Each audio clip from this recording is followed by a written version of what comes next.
Bye-bye. Love you. Bye. Ako si Jun, ang tropa niyang drawing. Ako si Jun. Game! Magandang araw mga tropa at dahil nga April Fool ngayon, ako ay naghabal-habal. Napakapangit kasi ng bagong app na Angkas Beta. Bukod na sa konti lang ang booking at napakabagal pa. Kaya nga nung nag-online ako ay pinasukan ako agad mula Pembo papunta dito sa CEU sa Makati. At 104 nga ang fare niya pero binigyan niya ako ng 120. Dahil nga matumal at ang pangit ng bagong app ni Angkas na Angkas Beta ay pinasukan niya ako agad ng Angkas Padala.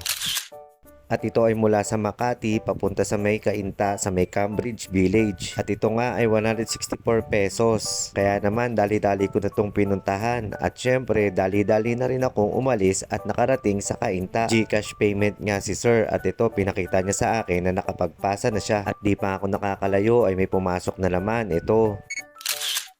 At ito nga ay 184 pesos mula Cainta papunta sa Karangalan Road, Taguig. At nang makarating na nga ako ay binigay ko na kay ma'am ang helmet. At ito, nilagay niya yung bag niya sa harapan ng aking motor para hindi siya mahirapan sa pag-angkas. At nang makasakay na si ma'am ay dali-dali na rin kaming umalis papunta sa Taguig. At ito, nakarating na nga kami dito sa may Taguig sa may Loto. 184 lang ang fare ni ma'am pero binigyan niya ako ng 250. Kaya okay na, pwede nang umuwi dahil tumatawag na rin sa akin ang mga bubuit. Kaya hanggang dito na lang mga tropa. Maraming salamat sa inyong panonood.